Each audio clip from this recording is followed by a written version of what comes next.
Hi everyone, today I am discussing about new chapter mechanical property of fluids.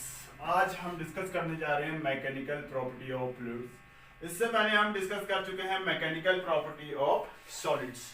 तो अब सबसे पहली बात आती है फ्लूइड होते क्या है, फ्लूइड्स किसके कहते हैं।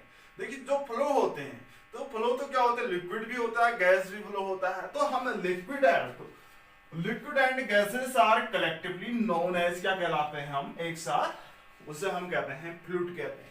ठीक है, तो अब देखो यहां पर हम किस चीज के बारे में स्टडी करने जा रहे हैं, हम हाइड्रोस्टैटिक्स और हाइड्रोडायनेमिक्स, इसके अलावा सरफेस टेंशन या विस्कोसिटी के बारे में क्या करने जा रहे हैं, स्टडी करने जा रहे हैं। इसके अलावा हम एक और स्टडी करने जा रहे हैं, सरफेस टेंशन और विस्कोसिटी। देखो अब देखो फ्लूइड कहां कहां हम स्टडी कर रहे हैं। इस फ्लूइड के हम 3 टाइप से स्टडी करेंगे। पहला है हाइड्रोस्टैटिक्स और फ्लूइड स्टैटिक। इसमें क्या होता है, स्टडी ऑफ फ्लूइड। जब फ्लूइड क्या होता है, आपका रेस्ट में होता है, तो उसके बारे में हम स्टडी करते हैं, तो उसे हम कहते हैं हाइड्रोस्टैटिक और फ्लूइड स्टैटिक्स। कब फ्लूइड क्या होता है, liquid and gases are collectively known as fluids. Hydrostatics और फ्लूइड स्टैटिक्स क्या कहलाती है, जब फ्लूइड रेस्ट में होता है उसके बारे में हम स्टडी करते हैं, तो उससे हम कहते हैं हाइड्रोस्टैटिक्स। इसके बाद आता है हाइड्रोडायनेमिक्स और फ्लूइड डायनेमिक्स। तो इसके बारे में हम स्टडी करेंगे आगे। सब ये क्या होता है, जब study of fluid in motion, जब मोशन में फ्लूइड करता है उसके बारे में स्टडी करेंगे। सरफेस टेंशन और विस्कोसिटी हम ये भी स्टडी करेंगे अगले पार्ट्स में। सबसे पहले हम यहीं पर बात करेंगे हाइड्रोस्टैटिक फ्लूइड की बात, इसी के बारे में पढ़ेंगे। जब क्या होता है, फ्लूइड रेस्ट में होता है, तो उस टाइम क्या होता है। अब देखो फ्लूइड तो हमने पढ़ा, liquid and gas are collectively known as क्या कहलाता है, फ्लूइड कहलाता है। क्या लिक्विड प्लस गैसेस की बात कर रहे हैं हम, लिक्विड प्लस गैसेस, इसको हमने क्या कहा, फ्लूइड कहा। अब देखो एक आइडियल फ्लूइड की बात करते हैं। इससे पहले हम थ्रस्ट या इक्विलिब्रियम कंडीशन को डिस्कस करने जा रहे हैं। देखो इसमें हम आइडियल फ्लूइड किसे कहेंगे। ठीक है, तो फ्लूइड तो ठीक है, हम स्टैटिक फ्लूइड की बात कर रहे हैं, एक आइडियल फ्लूइड की बात करते हैं। क्या होता है आइडियल फ्लूइड,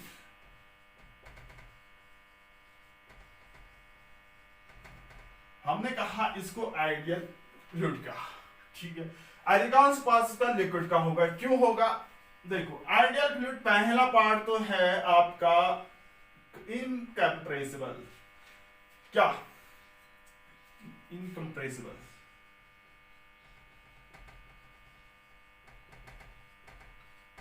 देखो ये क्या होता है, कंप्रेसिबल होता है। अगर दबाएंगे तो वो नहीं होना चाहिए, उसका शेप और साइज चेंजेस नहीं होनी चाहिए, उसे हम कहते हैं इनकम्प्रेसिबल। यानी आइडियल फ्लूइड कैसा होना चाहिए, इनकम्प्रेसिबल होने चाहिए। मींस इसमें क्या होना चाहिए, क्या खूबी होनी चाहिए, इनकम्प्रेसिबल। मींस जब हम इस पर प्रेशर अप्लाई करते हैं, यानी ये अधिकांश पार्ट किसका होगा, लिक्विड का पार्ट होगा। गैस तो आपका क्या होता है, कंप्रेस हो जाती है। तो ये क्या होगा, लिक्विड का पार्ट होगा। जब हम इस पर क्या करते हैं, अप्लाइंग प्रेशर अप्लाई करेंगे, तो क्या होगा, आपका इनकम्प्रेसिबल होना चाहिए। इसका मतलब क्या हुआ, आपका इसका वॉल्यूम क्या होना चाहिए, फिक्स्ड होना चाहिए। क्या होना चाहिए, इसका फिक्स्ड वॉल्यूम होना चाहिए भाई, तभी हम कहेंगे इनकम्प्रेसिबल है। वॉल्यूम फिक्स है, तो देखो इसका और भी चीजें होनी चाहिए। वॉल्यूम फिक्स है तो फिक्स्ड मास भी होगा भाई इसका, और फिक्स्ड मास होना चाहिए। फिक्स्ड मास है तो मास और वॉल्यूम फिक्स्ड है, तो डेंसिटी भी क्या होगी, आपकी कांस्टेंट होगी। तो इसकी डेंसिटी क्या होगी, ये भी क्या होती है, फिक्स्ड होगी भाई, डेंसिटी भी क्या होगी, आपकी कांस्टेंट होगी। ऐसा लिक्विड जो इनकम्प्रेसिबल है, तो उसे हम कहते हैं आइडियल फ्लूइड। दूसरी एक प्रॉपर्टी और होती है, दूसरी और खूबी होती है। क्या दूसरी खूबी होनी चाहिए क्या आइडियल फ्लूइड की, नॉन विस्कस होना चाहिए। नॉन, ये आगे भी डिस्कस करेंगे, ये क्या होना चाहिए, नॉन विस्कस होना चाहिए। नॉन विस्कस पहला होता है इनकम्प्रेसिबल होना चाहिए, और incompressible means fixed volume, fixed mass होना चाहिए, और डेंसिटी क्या होनी चाहिए, कांस्टेंट होनी चाहिए जब हम उस पर प्रेशर अप्लाई करते हैं। तो there is no tangential force among the liquid layers. देखो विस्कस फोर्स क्या होता है, जैसे फ्रिक्शन होता है दो लेयर यानी लिक्विड के लेयरों के बीच फ्रिक्शन होता है, एक लेयर दूसरी लेयर का अपोज करती है, उसे हम कहते हैं विस्कस फोर्स। तो इस टाइम से नॉन विस्कस मींस वो लेयर एक दूसरे के मोशन का अपोज ना करें, दबाएगी जरूर लेकिन एक दूसरे के रिलेटिव मोशंस का अपोज ना करें, उसे हम कहते हैं नॉन विस्कस। क्या? There is no tangential force among them, there is no tangential force among liquid layer, among liquid layer। इसे हम कहेंगे क्या? अगर ये दो खूबी है उस फ्लूइड्स में, उसे हम कहेंगे आइडियल फ्लूइड। क्या कहेंगे? आइडियल फ्लूइड कहेंगे। अगर ये दो खूबी है, इनकम्प्रेसिबल होना चाहिए, फोर्स अप्लाई करेंगे तो फिक्स्ड वॉल्यूम होना चाहिए। देखो गैस की बात करें तो इसमें अधिकांश बार लिक्विड होगा, गैस की बात करेंगे तो दबाएंगे तो क्या होता है, उसका शेप चेंज होता है, वॉल्यूम चेंज हो जाता है। वॉल्यूम फिक्स होना चाहिए, फिक्स्ड मास है, अगर वॉल्यूम और मास फिक्स्ड है तो डेंसिटी भी फिक्स्ड होगी, जिसमें डेंसिटी कांस्टेंट होनी चाहिए। इनकम्प्रेसिबल यानी आइडियल फ्लूइड की नॉन विस्कस होना चाहिए। There is no tangential force among the liquid layer. Viscous force क्या होता है? लिक्विड लेयर के बीच यानी टेंजेंशियल फोर्स के बीच क्या होना चाहिए आपका? टेंजेंशियल फोर्स लगता है आपके दो लेयरों के बीच, जिसे हम फ्रिक्शन भी कहते हैं। तो ये खूबी होनी चाहिए आपकी आइडियल फ्लूइड में, ठीक है। तो इसके बाद आगे बढ़ते हैं, प्रेशर है, थ्रस्ट है, प्रेशर से हम आगे बढ़ेंगे। देखो इसके बाद पहला टॉपिक बनता है इसका थ्रस्ट, जो हम स्टडी कर चुके हैं। किसे कहते हैं? थ्रस्ट। देखो फोर्स एक्टिंग ऑन नेट, क्या होता है? The net force in the perpendicular direction is called thrust. यानी जो नेट फोर्स होता है परपेंडिकुलर डायरेक्शन में लिक्विड या फ्लूइड की, उसे हम क्या कहते हैं? थ्रस्ट कहते हैं। देखो क्या है थ्रस्ट। तो जनरली हमने ये पढ़ा है आपके सिलेबस में, जो नेट फोर्स होता है उसे हम क्या कहते हैं? Net force in particular directions. Net force in particular directions is called thrust. Generally आपने ये पढ़ा होगा, the net force in particular directions is called, ये परपेंडिकुलर होता है वैसे, कॉल्ड थ्रस्ट। ये भी पढ़ा होगा, या हमने पढ़ा होगा the force acting on an object perpendicular to the surface is called thrust. ये क्या होता है? The force acting on, the force acting on an, क्या? On an object, on an object perpendicular to the surface is called, perpendicular to the surface is called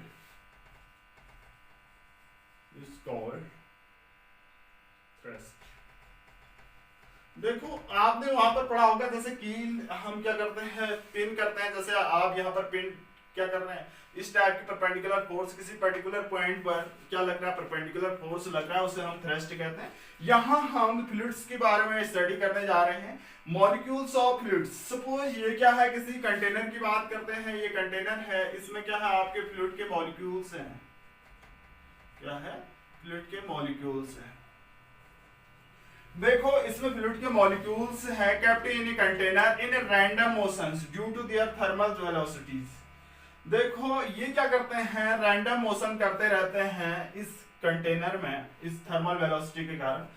so they constant collide. तो ये क्या करते हैं? Collide करते रहते हैं, यानी एक दूसरे के साथ टकराते रहते हैं। विथ द वॉल्स, यानी इस दीवार में टकराते रहते हैं, ठीक है, with the walls of the container and rebounding from, और यहां से रिबाउंड होते हैं, पलटते हैं from them suffering A change in momentum. तो वो सफर क्या करते हैं, मोमेंटम को चेंज करते हैं, यानी मोमेंटम चेंज होता है normal to the colliding walls. इस कोलाइडिंग वॉल्स के परपेंडिकुलर उसका मोमेंटम चेंज होता है due to the some normal changes in momentum. इस नॉर्मल चेंजेस ऑफ मोमेंटम के कारण इस ट्रांसफर टू द वॉल्स।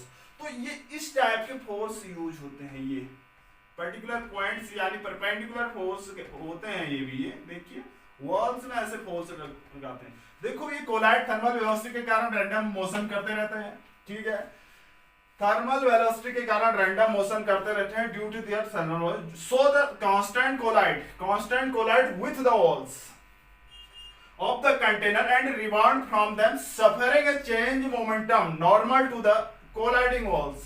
इस colliding wall के normal है perpendicular due to his some normal changes होते हैं in momentum में in transfer to the walls। तो देखो यहां से क्या कंक्लूजन निकलता है, the normal change in momentum, the normal, तो नई डेफिनेशन आपकी बनती है फ्लूइड के लिए, the normal change in momentum, the normal change in momentum transferred to the walls, transferred to the क्या wall of the container, to the wall, transfer to the walls of the container, of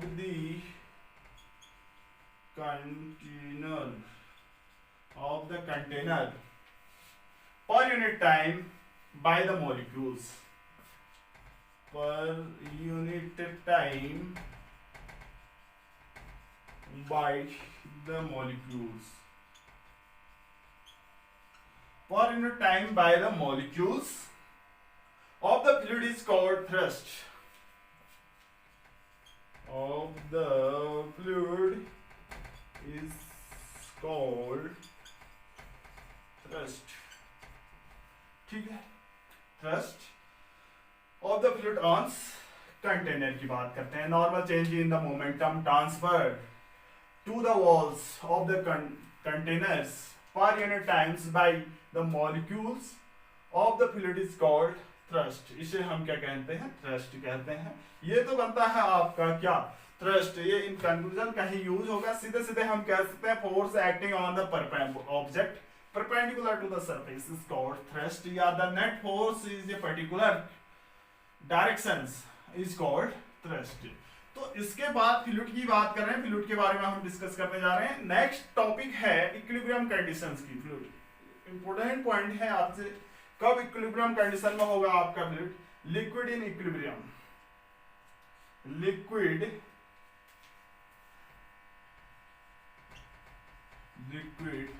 in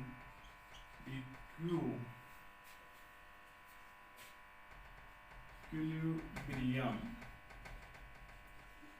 liquid in equilibrium.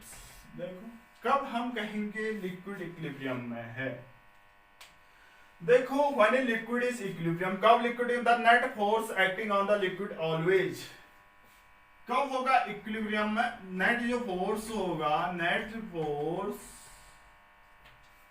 जो net force acting on the liquid, net force acting on the liquid, net force acting on the liquid always acts perpendicular to the surface,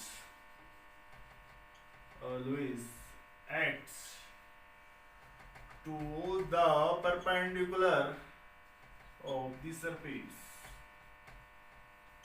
देखो अगर उस किसी container में हम liquid भरते हैं, उसका जो नेट फोर्स जो होगा परपेंडिकुलर होगा, सरफेस के परपेंडिकुलर होना चाहिए, तब हम कहेंगे कि ये लिक्विड क्या है, आपका इक्विलिब्रियम में है। कब, जब आपका जो नेट फोर्स है उस liquid is always acts to the perpendicular of the surface, यानी उस सरफेस के परपेंडिकुलर नेट फोर्स होगा, तो हम कहेंगे उस लिक्विड का उस सरफेस के परपेंडिकुलर, यानी आपका फोर्स होगा तो उसे हम कहेंगे उस कंडीशन में कि ये लिक्विड क्या है, आपका इक्विलिब्रियम कंडीशन में है। ठीक है, सपोज हम इसको प्रूव कैसे कर सकते हैं, देखिए हमने किसी कंटेनर में क्या किया, लिक्विड बनाया, ये कंटेनर है,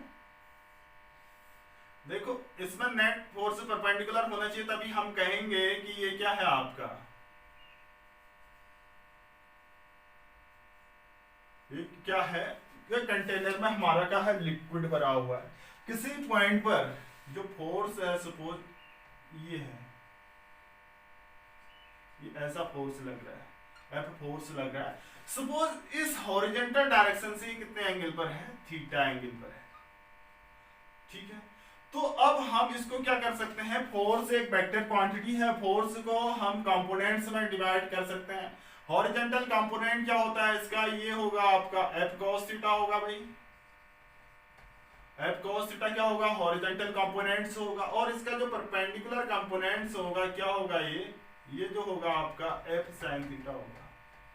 किसी पॉइंट पर फोर्स एफ है, सपोज हॉरिजॉन्टल से थीटा एंगल पर है, तो एफ क्या है, आपकी वेक्टर क्वांटिटी है, उसको हम कंपोनेंट्स में डिवाइड कर सकते हैं, हॉरिजॉन्टल और वर्टिकल कंपोनेंट। इसका horizontal components f cos theta और vertical components f sine theta है।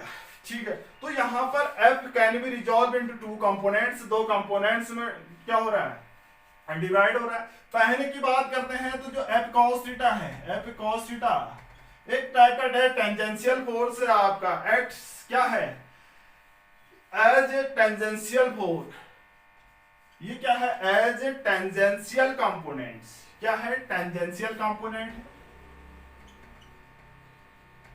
टेंजेंशियल कंपोनेंट है भाई।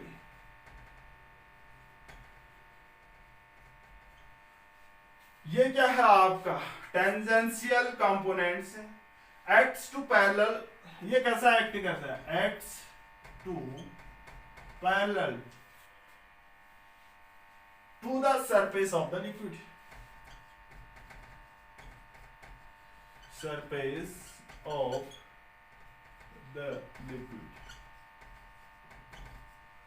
देखो एफ क्या है, सरफेस के पैरेलल है।